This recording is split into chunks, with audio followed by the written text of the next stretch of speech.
Movie की शुरुआत साल 1995 में जर्मनी के शहर बर्लिन से होती है, जहां हम माइकल नाम के लॉयर को देखते हैं। माइकल ने पिछली रात एक लड़की के साथ बिताई है। आज सुबह लड़की माइकल को ये कह के चली जाती है कि उसके अंदर जो भी चल रहा है उसे किसी को तो बताना होगा। जिसके बाद माइकल को कुछ याद आता है और मूवी फ्लैशबैक में जाती है साल 1958 वेस्ट जर्मनी के न्यूस्टेड शहर में, जहां माइकल अभी 15 साल का है। आज वो स्कूल से वापस घर आ रहा है, लेकिन रास्ते में उसकी तबीयत खराब हो जाती है, जिसकी वजह से वो एकदम से डर जाता है और बस से उतर जाता है। फिर वो चल के घर की तरफ जाने लगता है, लेकिन रास्ते में उसकी हालत ज्यादा खराब होने लगती है, जिसकी वजह से उसे वोमिटिंग होती है।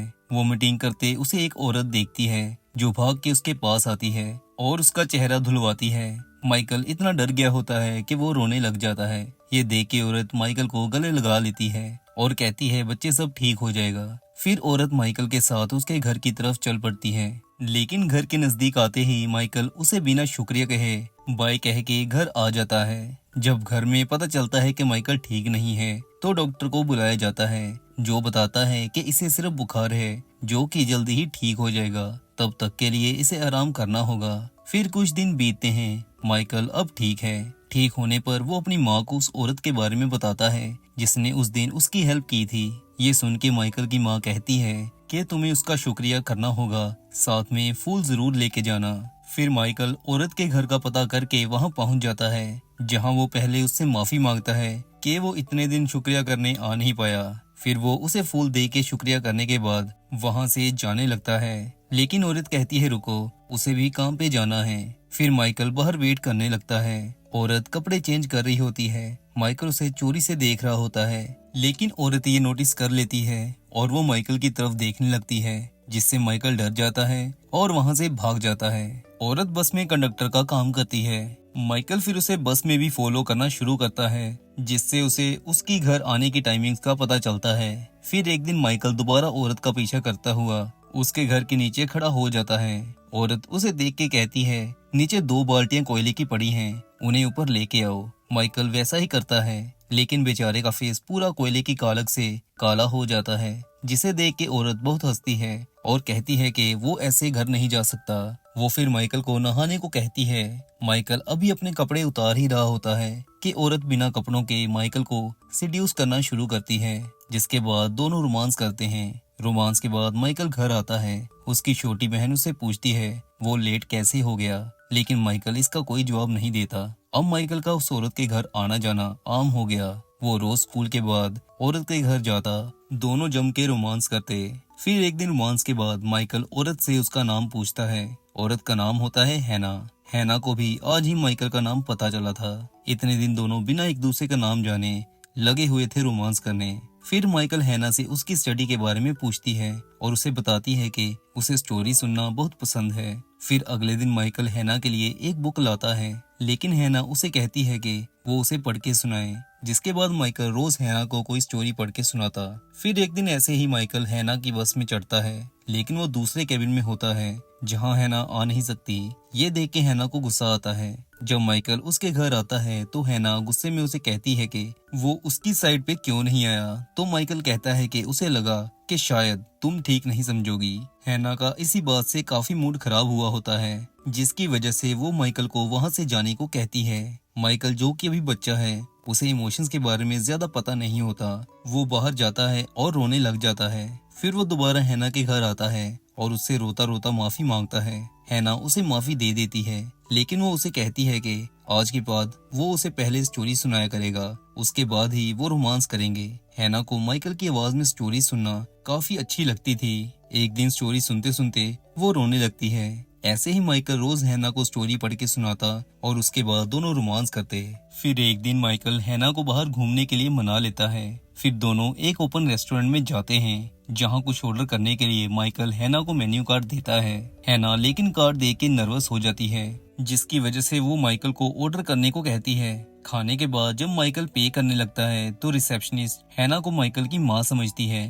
माइकल को ये सुन के काफी बुरा फील होता है। जाने से पहले वो फिर सबके सामने हैना को किस करता है। फिर वो लेक में नहाने जाते हैं, जहाँ हैना नहा रही होती है और उसे देख के माइकल कविता लिख रहा होता है।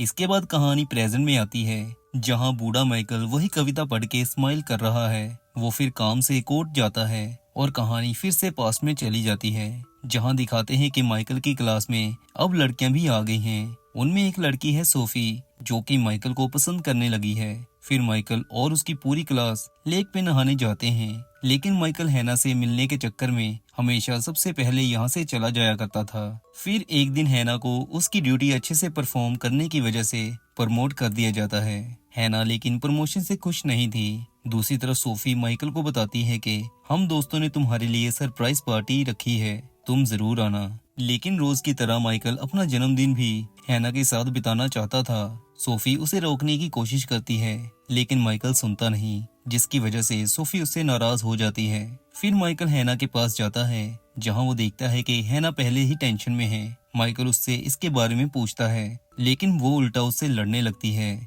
माइकल उसे बताता है कि आज उसका बर्थडे है, उसने अपना बर्थडे दोस्तों के साथ मनाने की बजाय तुम्हारे साथ आने का फैसला किया और तुम मुझसे लड़ रही हो। जिसके बाद माइकल हैना को जबरदस्ती किस करने लगता है, जिस पर हैना उसे थप्पड़ मारती है। लेकिन तभी हैना शांत हो जाती है, जिसके बाद दोनों फिर से रोमांस करते हैं। रोमांस के बाद हैना माइकल को उसके दोस्तों के पास जाने को कहती है, जिसके बाद हैना अपना सामान इकट्ठा करती है और अपना अपार्टमेंट छोड़ के हमेशा के लिए कहीं चली जाती है। जब माइकल वहां आता है तो वो खाली अपार्टमेंट देख के समझ जाता है कि हैना अब कभी नहीं आने वाली, जिसकी वजह से वो अब उदास रहना शुरू कर देता है। उसका किसी भी काम में मन नहीं लगता। फिर कहानी प्रेजेंट में आती है, जहां बूढ़ा माइकल कोर्ट रूम में अकेला बैठा है। उसका जूनियर उसे बताता है कि उसने आज अपनी बेटी के साथ लंच करने जाना है। माइकल फिर अपनी बेटी जूलिया से मिलता है। माइकल का बहुत टाइम पहले ही डाइवोर्स हो गया था। फिर वो जूली को घर छोड़ता है और कहानी फिर से पास्ट में जाती है, साल 1966 में, जहां माइकल ने लॉ की स्टडी पूरी कर ली है और अब वो अपने मेंटोर के साथ लाइव केस स्टडी करने आया हुआ है।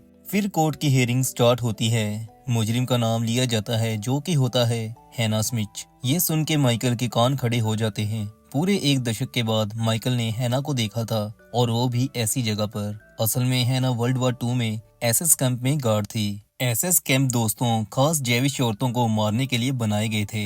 हैना पर पूरे 300 औरतों और लड़कियों को मारने का दोष लगा था। माइकल का ये सब सुन के बहुत मन खराब होता है, वो इमोशनल हो जाता है। बात ये थी कि माइकल हैना से प्यार करता है, लेकिन हैना अपने ऊपर लगे इल्जामों को नकारती है। जज उससे पूछता है कि तुमने कैंप क्यों ज्वाइन किया था, तो हैना कहती है कि उसे जॉब ऑफर की गई थी, जिसमें सैलरी भी अच्छी थी, बस इसके अलावा और कोई वजह नहीं थी। फिर जज केस की अगली तारीख डालता है और सुनवाई एडजर्न कर दी जाती है। माइकल के मन में बहुत से सवाल थे। फिर अगली तारीख आती है, जहां हैना को जज एक बुक दिखाता है, जो कि उसी कैंप से जिंदा बची बेटी और माँ ने लिखी थी। उसमें बताया गया था कि हैना और उसके साथ 4 और औरतों ने वहां महिलाओं को मारा था। बाकी 4 औरतें हैना पर इल्जाम लगाती हैं कि ये हमारी इंचार्ज थी, इसी ने हमसे सब करवाया। लेकिन हैना कहती है ये सब झूठ है, मैं सिर्फ गार्ड करती थी और कुछ नहीं। मुझे जो ऑर्डर हुए थे उसका मैंने पालन किया था। फिर कोर्ट में माँ और बेटी को लाया जाता है, जो एसएस कैंप से जिंदा बच गई थीं। वो दोनों हैना और बाकी औरतों को पहचान लेती हैं, जिसके बाद केस की अगली तारीख डाल दी जाती है। इसके बाद माइकल उस जगह जाता है जहां एसएस कैंप लगाया गया था और जहां ये सब हुआ था। यहाँ वो फिर से हैना को याद करके इमोशनल हो जाता है। फिर अगली तारीख पर जज हैना को कहता है कि उस दिन तुम गार्ड्स की इंचार्ज थी, जिस दिन महिलाएं मारी गई थी। उस दिन की तुम्हारी लिखी लेटर भी है। हैना कहती है वो उस दिन इंचार्ज नहीं थी और लेटर हम सभी ने इकट्ठे मिलके लिखी थी। लेकिन बाकी औरतें हैना पर ही दोष लगाती हैं कि उसी ने लेटर लिखी। अब केस की आखिरी सुनवाई के लिए हैंड राइटिंग को प्रूफ करना बहुत जरूरी था। जज हैना को एक साफ पेपर और पेन देते हैं और उस पर लिखने को कहते हैं। माइकल भी पीछे बैठा ये सब देख रहा था। हैना लेकिन लिख नहीं रही होती, बार बार यही कहती है कि लेटर उसने नहीं लिखी। तभी माइकल को याद आता है कि हैना जब उसके साथ थी तब उसने कभी भी कोई भी स्टोरी खुद से पढ़ी नहीं थी। जब वो ओपन रेस्टोरेंट में भी गए थे तब भी हैना कुछ ऑर्डर करने से झिझक रही थी, जिससे माइकल को रियलाइज होता है कि हैना अनपढ़ है, वो लिख पढ़ नहीं सकती। लेकिन हैना अपने प्राउड के चलते वहाँ ये नहीं बताती कि वो अनपढ़ है, बल्कि मान लेती है कि उसी ने लेटर लिखी है। ये सब देखते हुए माइकल उठ के वहाँ से बाहर आ जाता है। फिर वो अपने मेंटोर से बात करता है कि वो अभी भी हैना को बचा सकता है, वो सिर्फ उसकी मीटिंग हैना से फिक्स करवा दे। जिसके बाद दिखाते हैं कि माइकल हैना से मिलने जेल जा रहा है। हैना को भी बता दिया जाता है कि उससे कोई मिलने आ रहा है। माइकल हैना से मिलने जा रहा होता है,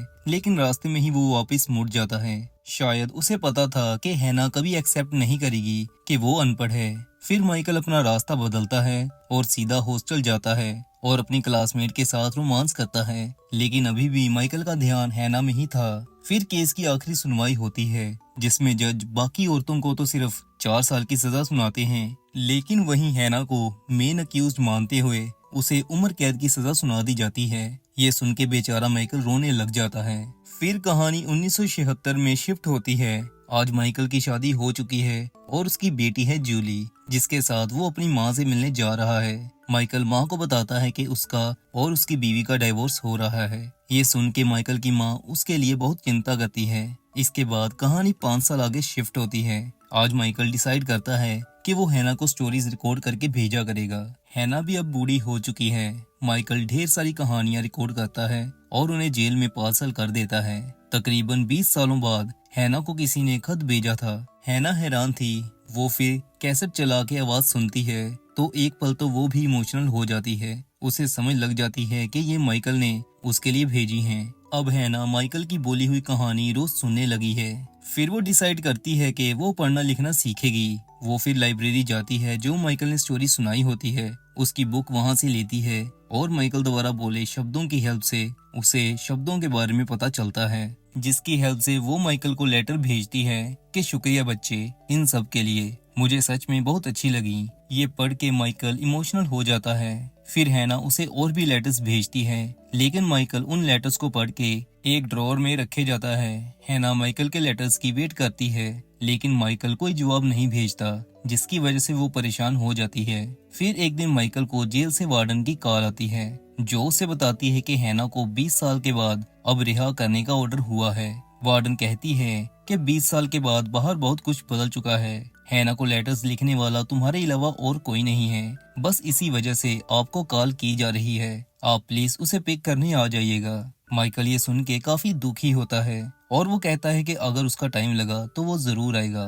फिर अगले दिन माइकल हिम्मत करके हैना से मिलने प्रिजन में जाता है, जहाँ हैना उसे देख के स्माइल करती है, लेकिन माइकल उससे पूछता है क्या उसे अपने किए काम से कोई सीख मिली। हैना कहती है जो मारे गए वो जिंदा नहीं हो सकते, मैंने अपना काम किया था बस। फिर माइकल उसे कहता है कि उसने एक दुकान पे बात कर ली है, वहाँ वो तुम्हें काम दे देंगे और रहने के लिए मैंने एक रूम का भी इंतजाम कर दिया है। वो फिर हैना को अलविदा कहता है। हैना लेकिन देखती है कि माइकल की आंखों में अब उसके लिए वो प्यार नहीं है जो कभी हुआ करता था। फिर माइकल वहाँ से चला जाता है और फिर आता है वो दिन जिस दिन हैना को रिहा किया जाना था। माइकल हैना के लिए स्पेशल फूल लाता है, लेकिन वहाँ उसे एक बुरी खबर मिलती है। वार्डन उसे हैना का रूम दिखाते हुए कहती है कि उसने पिछली रात सुसाइड कर लिया। माइकल बेचारा बहुत रोता है। जिस औरत को उसने सारी उम्र प्यार किया वो अब इस दुनिया से जा चुकी थी। माइकल को इस बात का भी दुख था कि हैना ने उसे कभी प्यार नहीं किया। वार्डन उसे बताती है कि हैना ने एक लेटर भी पीछे छोड़ी है, जिसमें लिखा था कि हैना ने जो भी पैसे कमाए हैं वो एक डब्बे में पड़े हैं, ये पैसे उन माँ बेटी को दे दीजिएगा जो कैंप से जिंदा बच गई थी। माइकल के लिए उसने लिखा होता है कि खुश रहना। माइकल ये सुन के फिर से रोने लग जाता है। फिर माइकल हैना की लास्ट विश पूरी करने जाता है। उस लड़की की माँ तो अब दुनिया में नहीं है, लेकिन वो लड़की अब यूएस की हाई गवर्नमेंट अथॉरिटी में काम करती है। माइकल उसे सारी बात बताता है और डब्बे के साथ पैसे देता है। वो लड़की कहती है कि ये डब्बा उसी का है, लेकिन पैसे वो रख नहीं सकती। वो माइकल को पैसे जेविश लोगों के ग्रुप में डोनेट करने को कहती है। इसके बाद माइकल वापस जर्मनी आ जाता है। मूवी फिर प्रेजेंट में आती है साल 1995 में, जहां माइकल जूली को एक जगह लेके जाता है और उसे हैना की कब्र दिखाते हुए अपनी और हैना की सारी स्टोरी सुनाता है, जो आज तक उसने किसी को भी सुनाई नहीं थी। और यहाँ मूवी समाप्त हो जाती है। एक्सप्लेनेशन अगर अच्छी लगी हो तो चैनल सब्सक्राइब जरूर करिएगा।